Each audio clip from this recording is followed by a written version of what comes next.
ఓం శాంతి. October 11వ తారీఖు 2023 ప్రాతఃమురళి. ఓం శాంతి. బాబ్దాదా మధువనము. ఈరోజు మధుర మహావాక్యాలు. బాబా చెప్తున్నారు, మధురమైన పిల్లలు, ఈ చదువు చాలా చవకైనది మరియు సహజమైనది.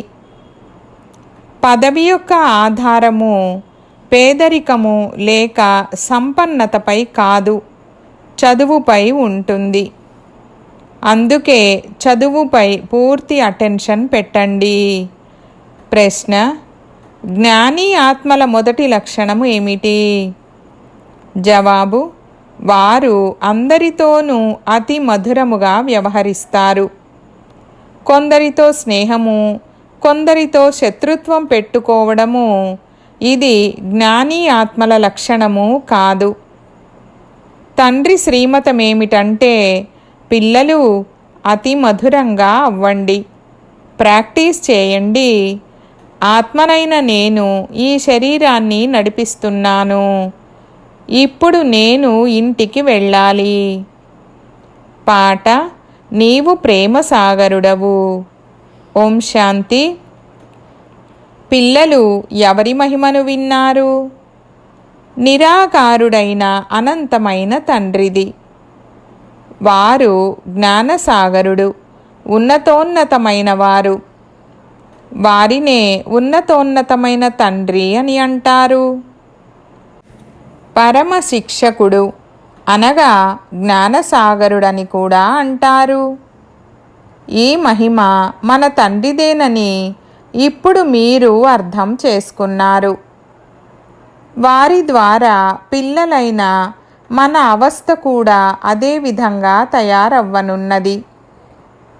వారు అత్యంత గొప్ప తండ్రి. వారు సాధువు, సన్యాసేమీ కారు. వీరు అనంతమైన తండ్రి, నిరాకారుడైన పరమపిత పరమాత్మ. వీరు మన అనంతమైన తల్లి, తండ్రి, పతి, సర్వస్వము అని పిల్లలైన మీ బుద్ధిలో ఉంది. అయినా ఆ నశ స్థిరంగా ఉండడం లేదు. పిల్లలు పదే పదే మర్చిపోతారు. వీరు ఉన్నతోన్నతమైన మరియు అత్యంత మధురాతి మధురమైన తండ్రి. వారిని అందరూ అర్ధకల్పం స్మృతి చేస్తారు. లక్ష్మీనారాయణలను అంతగా స్మృతి చెయ్యరు. భక్తుల భగవంతుడు ఒక్క నిరాకారుడే. వారినే అందరూ స్మృతి చేస్తారు. అయితే కొందరు లక్ష్మీనారాయణలను, కొందరు గణేశుడు మొదలైన వారిని నమ్మేవారు ఉంటారు. అయినా కానీ వారి నోటి నుండి ఓ భగవంతుడా అన్న మాటే వెలువడుతుంది. ఓ పరమాత్మ అన్న మాట తప్పకుండా అందరి నోటి నుండి వెలువడుతుంది. ఆత్మ వారిని తలుచుకుంటుంది. దైహిక భక్తులు దైహికమైన వస్తువులను తలుచుకుంటారు. అయినా కానీ ఆత్మ ఎంత పితావ్రతగా ఉంటుందంటే తన తండ్రిని తప్పకుండా తలుచుకుంటుంది. దుఃఖంలో ఉన్నప్పుడు ఓ పరమాత్మ అన్న మాట వెంటనే వెలువడుతుంది. ఆ పరమాత్మ నిరాకారుడని తప్పకుండా అర్థం చేసుకుంటారు. కానీ వారి మహత్వం గురించి తెలీదు. ఇప్పుడు వారు మన సన్ముఖంలోకి వచ్చారు. కావున ఇప్పుడు మీకు వారి మహత్వం గురించి తెలుసు. వారు స్వర్గ రచయిత. మనల్ని సన్ముఖంగా చదివిస్తున్నారు. ఇదొక్కటే చదువు. ఆ భౌతికమైన చదువులైతే రకరకాలవి ఉంటాయి. ఎవరి మనస్సైనా చదువుపై నిమగ్నం అవ్వకపోతే దానిని వదిలేస్తారు కూడా. ఇక్కడ ఈ చదువులో ధనం మొదలైన వాటి విషయమేమీ లేదు. ఆ గవర్నమెంట్ కూడా పేదవారిని ఉచితంగా చదివిస్తుంది. ఇక్కడ ఉన్నది ఉచితంగా చదువుకునే చదువే. ఇక్కడ ఫీజు ఏమీ లేదు. తండ్రిని పేదల పెన్నిధని అంటారు. పేదవారే చదువుకుంటారు. ఇది చాలా సహజమైన మరియు చవకైన చదువు. మనుషులు తమను తాము ఇన్ష్యూర్ కూడా చేసుకుంటారు. ఇక్కడ కూడా మీరు ఇన్ష్యూర్ చేసుకుంటారు. బాబా, మీరు మాకు స్వర్గములో 21 జన్మల ప్రతిఫలాన్ని ఇవ్వండని అంటారు. భక్తి మార్గంలో, ఓ పరమపిత పరమాత్మ, మాకు 21 జన్మల కొరకు వారసత్వాన్ని ఇవ్వండని అనరు. మనం డైరెక్టుగా మనల్ని మనం ఇన్ష్యూర్ చేసుకుంటున్నామని మీకు ఇప్పుడు తెలుసు. ఫలాన్ని ఇచ్చేది ఈశ్వరుడే అనైతే ఎల్లప్పుడూ అంటారు. అందరికీ ఈశ్వరుడే ఇస్తారు. ఏ సాధు సన్యాసులకైనా లేక మంత్రతంత్రాలు చేసేవారికైనా అందరికీ ఇచ్చేవారు ఈశ్వరుడే. ఇచ్చేవారు ఈశ్వరుడే అని ఆత్మ అంటుంది. దానపుణ్యాలు మొదలైనవి చేస్తారు. దానికి కూడా ఫలాన్ని ఇచ్చేవారు ఈశ్వరుడే. ఈ చదువులో ఖర్చేమీ లేదు. పేదవారిది కూడా అంతే ఇన్ష్యూర్ అవుతుందని బాబా అర్థం చేయించారు. షావుకార్లు 1,00,000 ఇన్ష్యూర్ చేస్తే వారికి 1,00,000కు తగినంత లభిస్తుంది. పేదవారు 1 రూపాయి చేసి షావుకార్లు 5,000 చేసినా దానికి ప్రతిఫలం అనేది ఇద్దరికీ సమానంగా లభిస్తుంది. పేదవారి కొరకు ఇది చాలా సహజము. ఫీజు ఏమీ ఉండదు. పేదవారు మరియు షావుకార్లు ఇరువురు తండ్రి నుండి వారసత్వాన్ని పొందేందుకు హక్కుదారులు. మొత్తం ఆధారమంతా చదువుపై ఉంది. పేదవారు బాగా చదివితే వారి పదవి షావుకార్ల కన్నా ఉన్నతమైనదిగా అవుతుంది. చదువే సంపాదన. ఇది చాలా చవకైన మరియు సహజమైన చదువు. కేవలం ఈ మనుష్య సృష్టి రూపీ వృక్షం యొక్క ఆది మధ్యాంతాల గురించి తెలుసుకోవాలి. దీని గురించి మనుష్య మాతృలెవ్వరికీ తెలీదు. త్రికాలదర్శులుగా ఎవ్వరూ అవ్వలేరు. అందరూ అనంతమని అనేస్తారు. మనుష్య సృష్టికి బీజరూపుడు పరమాత్మ అని భావిస్తారు. ఇది తల్లక్రిందుల వృక్షము. అయినా మాకు యథార్థ రీతిలో తెలీదని అంటారు. తప్పకుండా యథార్థమైతే తండ్రే తెలియజేస్తారు. వారే జ్ఞానసాగరుడు. మొత్తం ఆధారమంతా పిల్లలైన మీ చదువుపై ఉంది. ఇప్పుడు మీకు నెంబర్వారు పురుషార్థానుసారంగా తెలుసు. మీరు మాస్టర్ జ్ఞానసాగరులు. అందరూ ఒకేలా అయితే లేరు. కొందరు పెద్ద నదులుగా ఉన్నారు.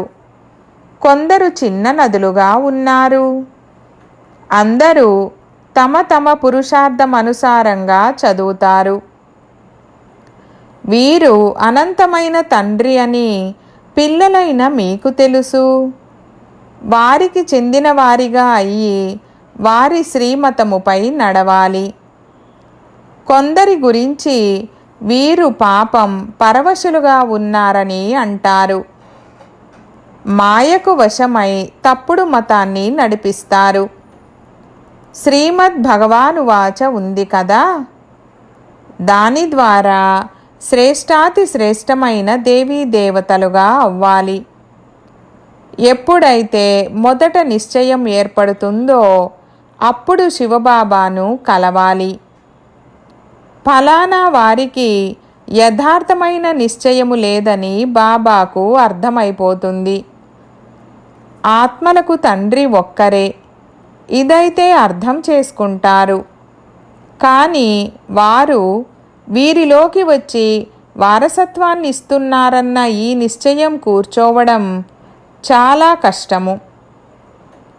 ఎప్పుడైతే ఇది వారి బుద్ధిలో కూర్చుంటుందో మరియు వారు రాసి ఇస్తారో అప్పుడు బాబా వద్దకు ఆ రాసి ఇచ్చిన దానిని తీసుకురావాలి. అప్పుడు వీరు చెప్పేది తప్పకుండా కరెక్టే. ఇంతకాలం ఏదైతే భావిస్తూ వచ్చామో అది తప్పని అర్థం చేసుకుంటారు. ఈశ్వరుడు సర్వవ్యాపి కాదు, వారు అనంతమైన తండ్రి. తప్పకుండా భారత్కు కల్పకల్పము సంగమ యుగంలో అనంతమైన తండ్రి ద్వారా వారసత్వం లభిస్తుంది. సంగమంలో మరియు ఇదే సమయంలో లభించింది, ఇప్పుడు మళ్ళీ లభిస్తుంది. ఇది రాయించాలి. తప్పకుండా తండ్రి సంగమంలోనే వస్తారు. వచ్చి బీకేల ద్వారా స్వర్గరచనను రచిస్తారు. ఎప్పుడైతే ఇది రాసిస్తారో అప్పుడు మీరు ఎవరి వద్దకు వచ్చారు, ఏమి తీసుకునేందుకు వచ్చారని వారికి అర్థం చేయించగలుగుతారు. ఈశ్వరుని రూపమైతే నిరాకారి. ఈశ్వరుని రూపం గురించి తెలియని కారణంగా బ్రహ్మతత్వమని అనేస్తారు. వారు బిందువని పిల్లలకు అర్థం చేయించడం జరిగింది. పరమాత్మ ఒక బిందువన్న ఈ విషయము ఇంకెవరి బుద్ధిలోనూ కూర్చోదు. భృకుటి మధ్యలో నక్షత్రం మెరుస్తుందని ఆత్మ గురించి అంటారు. అది చిన్నది కావున పాత్రధారి ఎవరన్నది ఆలోచించాలి. ఇంత చిన్నని ఆత్మలో ఎంతటి అవినాశీ పాత్ర నిశ్చితమై ఉంది. ఎవరైనా ఈ విషయాల లోతుల్లోకి వెళ్తే అప్పుడు వారికి అర్థం చేయించాలి. నేను 84 జన్మలు తీసుకున్నానని మీ ఆత్మ అంటుంది. ఆ పాత్ర అంతా చిన్నని బిందు రూపు ఆత్మలో ఇమిడి ఉంది. అది మళ్ళీ ఎమర్జ్ అవుతుంది. ఈ విషయం వింటే మనుషులు ఆశ్చర్యపోతారు. ఈ విషయం గురించి ఎవరూ అర్థం చేసుకోరు. మన 84 జన్మలు రిపీట్ అవుతాయి. ఇది తయారు చేయబడిన డ్రామా. ఆత్మలో ఏ విధంగా పాత్ర నిశ్చితమై ఉందన్నది విని మనుషులు ఆశ్చర్యపోతారు. తప్పకుండా ఆత్మనైన నేను ఈ విధంగా అంటాను. ఆత్మనైన నేను ఒక శరీరాన్ని వదిలి ఇంకొకటి తీసుకుంటాను. నా ఈ పాత్ర నిశ్చితమై ఉంది. ఇది డ్రామానుసారంగా రిపీట్ అవుతుంది. ఈ విషయాలను బలహీన బుద్ధి కలవారు ఎప్పుడూ ధారణ చేయలేరు. నేను 84 జన్మలను తీసుకుంటూ పాత్రను అభినయిస్తాను. శరీరాన్ని ధరిస్తానన్నది స్మరిస్తూ ఉండాలి. ఎప్పుడైతే ఈ స్మరణ నడుస్తూ ఉంటుందో అప్పుడు వీరు పూర్తి త్రికాలదర్శులు మరియు ఇతరులను కూడా త్రికాలదర్శులుగా తయారు చేసే పురుషార్థాన్ని చేస్తున్నారని అంటారు. అర్థం చేయించేందుకు కూడా పిల్లల్లో ధైర్యము ఉండాలి. అంధులకు చేతికర్రగా అయ్యి నిద్ర నుండి మేల్కొల్పాలి. మేల్కోండి ప్రేయసులారా, ఇప్పుడు కొత్త ప్రపంచం స్థాపన అవుతుంది. పాత ప్రపంచం వినాశనం అవుతూ ఉంది. మీరు త్రిమూర్తులైన బ్రహ్మ, విష్ణు, శంకరుల పేర్లు వినలేదా?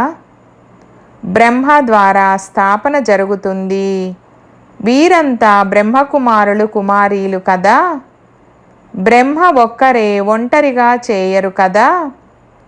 ప్రజాపితతో పాటు తప్పకుండా బ్రహ్మకుమారులు, కుమారీలు ఉంటారు.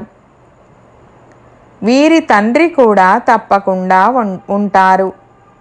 వారు వీరికి నేర్పిస్తారు. వీరిని బ్రహ్మను జ్ఞానసాగరుడని అనరు. బ్రహ్మ చేతిలో శాస్త్రాలను చూపిస్తారు. కానీ పరమపిత పరమాత్మ వీరిలోకి వచ్చి వీరి ద్వారా అన్ని వేదశాస్త్రాల సారాన్ని తెలియజేస్తారు. బ్రహ్మ శాస్త్రాల సారాన్ని వినిపించరు. వారెక్కడి నుండి నేర్చుకున్నారు? వారికి తండ్రి లేక గురువు ఎవరో ఉంటారు కదా. ప్రజాపిత అంటే తప్పకుండా మానవుడే అవుతారు. మరియు వారిక్కడే ఉంటారు. వారు ప్రజలను రచించేవారు. వారిని క్రియేటర్, జ్ఞానసాగరుడు, నాలెడ్జ్ఫుల్ అని అనరు. జ్ఞానసాగరుడు పరమపిత పరమాత్మయే. వారు వచ్చి ప్రజాపిత బ్రహ్మ ద్వారా చదివిస్తారు. దీనిని జ్ఞాన కలశమని అంటారు. మొత్తం ఆధారమంతా ధారణపై ఉంది. ఇన్ష్యూర్ చేసుకోండి, చేసుకోకపోండి, అది మీపై ఆధారపడి ఉంది. బాబా అయితే చాలా మంచి రీతిలో ఇన్ష్యూర్ చేస్తారు. వారు ఇన్సూరెన్స్ మ్యాగ్నెట్. భక్తి మార్గంలో కూడా మరియు జ్ఞాన మార్గంలో కూడా. భక్తి మార్గంలో ఆత్మలందరూ తండ్రిని, బాబా వచ్చి మమ్మల్ని దుఃఖం నుండి విడిపించండని తలుచుకుంటారు. తండ్రి వారసత్వాన్ని ఇస్తారు. అయితే శాంతిధామానికి లేక సుఖధామానికి పంపిస్తారు. ఎవరికైతే శాంతి వారసత్వం లభించేది ఉందో వారు కల్పకల్పము అదే శాంతి వారసత్వాన్ని తీసుకుంటారు.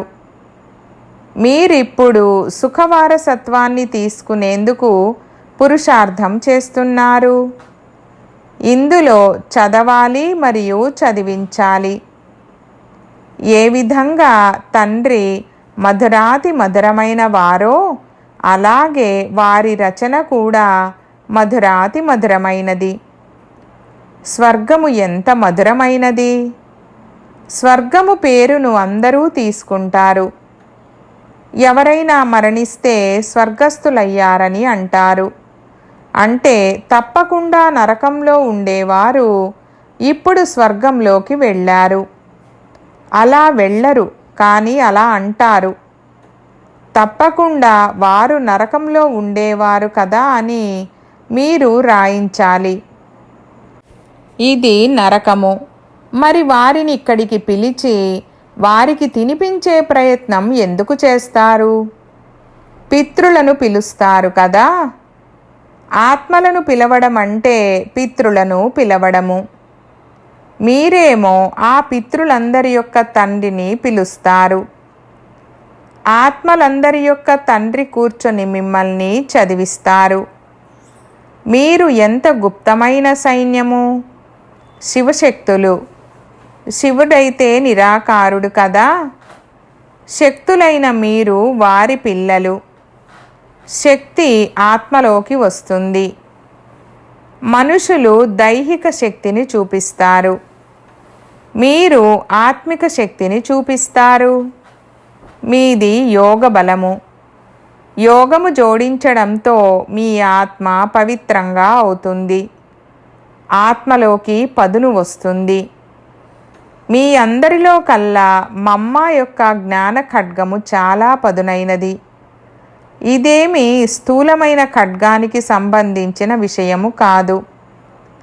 నాలో జ్ఞాన శంఖుధ్వనిని చేసేటటువంటి మంచి శక్తి ఉందని ఆత్మకు జ్ఞానముంది. నేను శంఖుధ్వనిని చెయ్యగలను.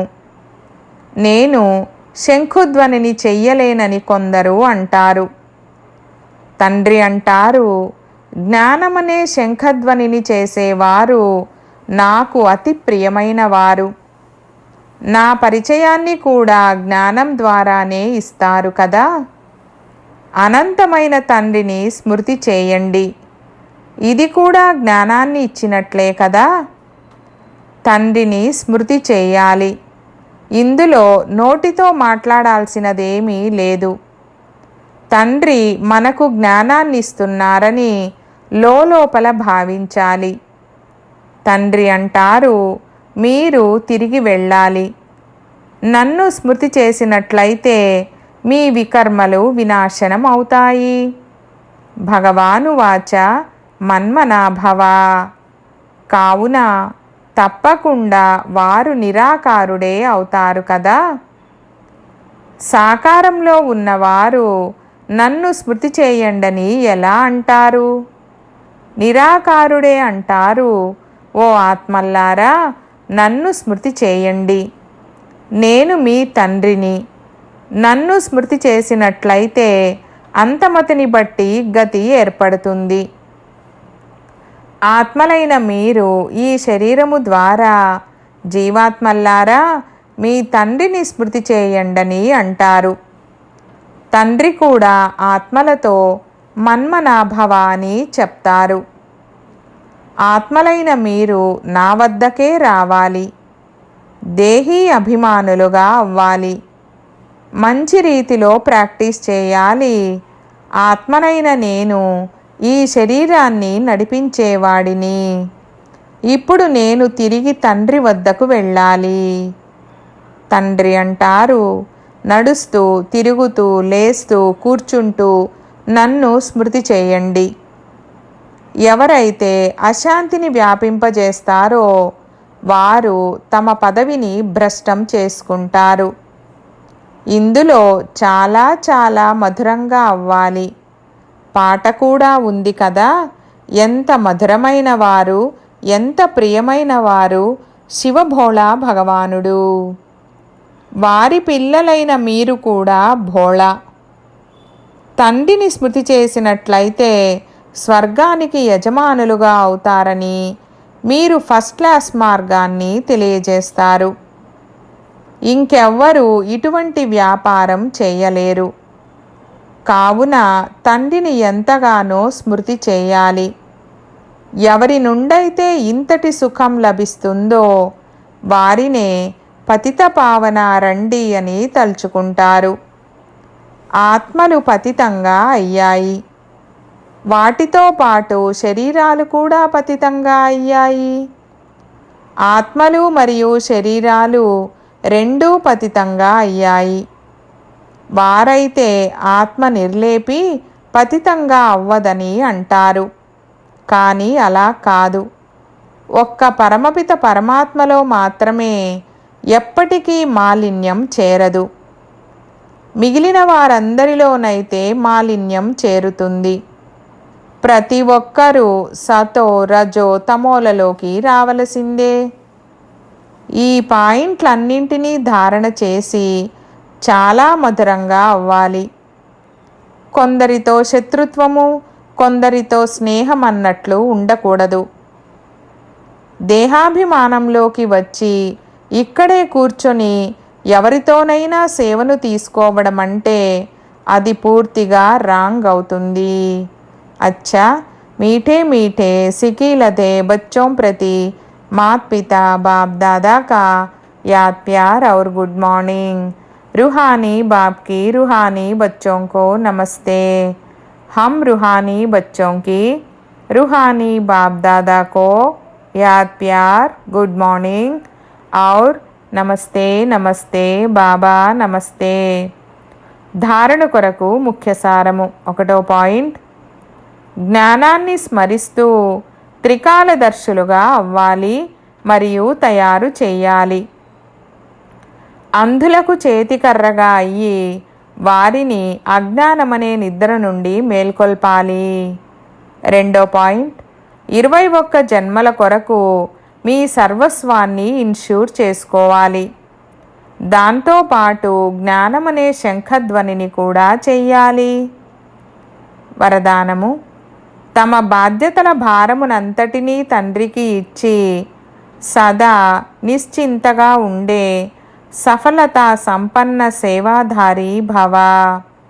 వివరణ: పిల్లలు స్వయం ఎంత తేలికగా ఉంటారో అంతగా సేవ మరియు స్వయము సదా పైకెక్కుతూ ఉంటారు. అనగా ఉన్నతిని పొందుతూ ఉంటారు. అందుకే అన్ని బాధ్యతల భారాన్ని తండ్రికి ఇచ్చి స్వయం నిశ్చింతగా ఉండండి. ఏ రకమైన నేను అన్న భారము ఉండకూడదు. కేవలము స్మృతి యొక్క నశాలో ఉండండి. తండ్రితో పాటు కంబైన్డ్గా ఉన్నట్లయితే ఎక్కడైతే తండ్రి ఉంటారో అక్కడ సేవ స్వతహాగానే జరిగి ఉంది. చేయించేవారు చేయిస్తున్నారు కావున తేలికగా కూడా ఉంటారు మరియు సఫలతా సంపన్నులుగా కూడా అవుతారు. స్లోగన్: అనంతమైన డ్రామాలోని ప్రతి దృశ్యాన్ని నిశ్చితంగా తెలుసుకొని సదా నిశ్చింతగా ఉండండి. ఓం శాంతి.